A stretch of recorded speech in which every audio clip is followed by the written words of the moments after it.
Hey everybody, welcome back. In this video, we're talking about the idea of primacy of position and who you should tend to watch when there's two players challenging for the ball. You may debate or disagree with some of the calls in these 9 clips, but that's not the main point of the video, okay? They're just to illustrate the bigger idea of who is in the right position and who has the burden of proof or the more difficult job of winning the ball cleanly.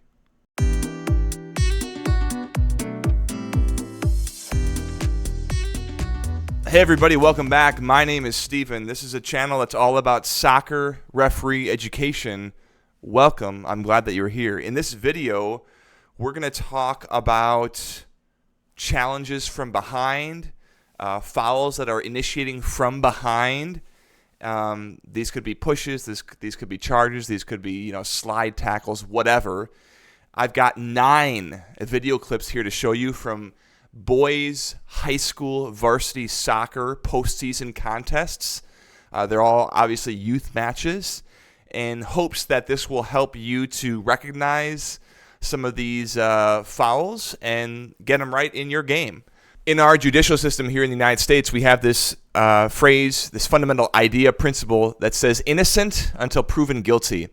If you have a jury of 10 people and you're trying to decide if I killed someone, all 10 of the jurors need to say, yes, he's guilty for me to be declared guilty. If even one abstains or says, I'm not quite 100% convinced, and the 9 other think that I did it, I'm set free as innocent because they all have to say that I'm guilty. I am innocent until all of them say he is guilty. There's the presumption of innocence. That idea, take to the soccer game, okay? When you have 2 people challenging for the ball, my mic is the ball, here's the guy who's closest, here's the guy who's behind, okay?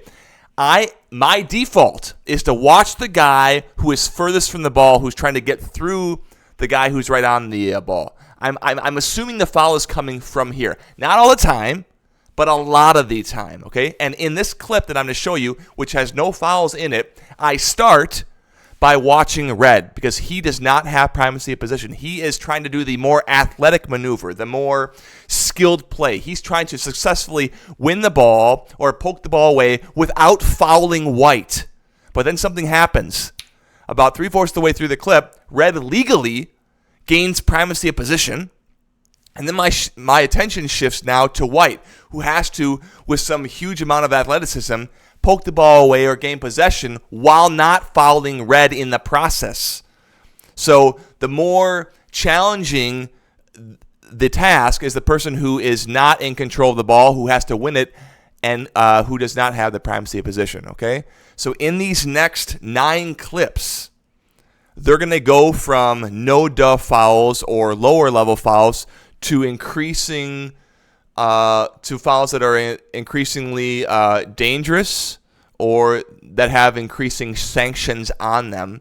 And I'll say a couple words about those. Clip number 1, white is in primacy of position. Red initiates contact from behind white, does not play the ball, does not touch the ball. Initial contact is in the leg, hip area, pelvic area of white. I think the hands coming through on the back are just an afterthought. Simple foul. Clip number 2, primacy of position red, a little faster at this one. White's coming from behind, ends up kind of pushing on red, knocking him over, and then hits the ball after that. Another simple foul at midfield. Clip number 3, white has primacy of position, gets a little nudge from behind by red. You could either call this as a simple foul, we don't have the best angle, or this level of play may be acceptable to you, but from what I'm seeing, the nudge is from behind and not next to, knocking white over. Clip number 4, again a faster paced foul.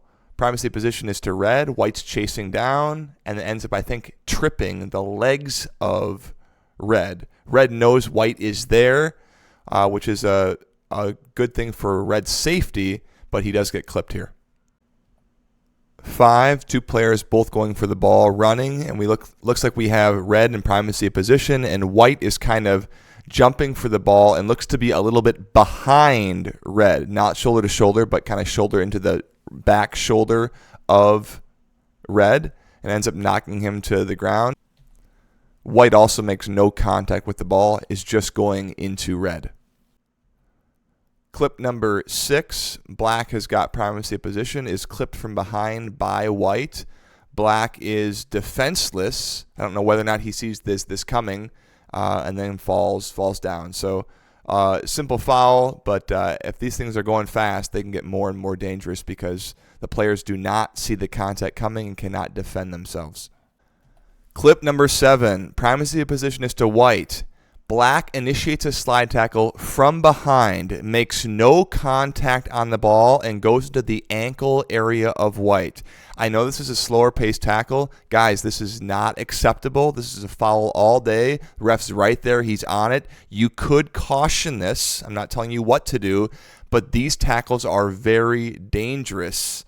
They're coming from behind.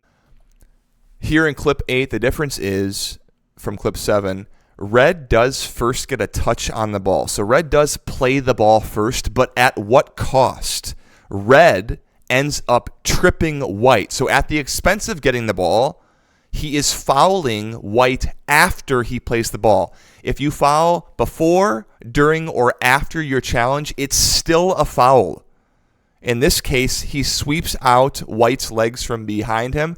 Ref is on it. This is a foul. He also ends up getting a caution for this. I'm fine with that. Guys, this is dangerous. Make sure that you call these, get this stuff out of the game.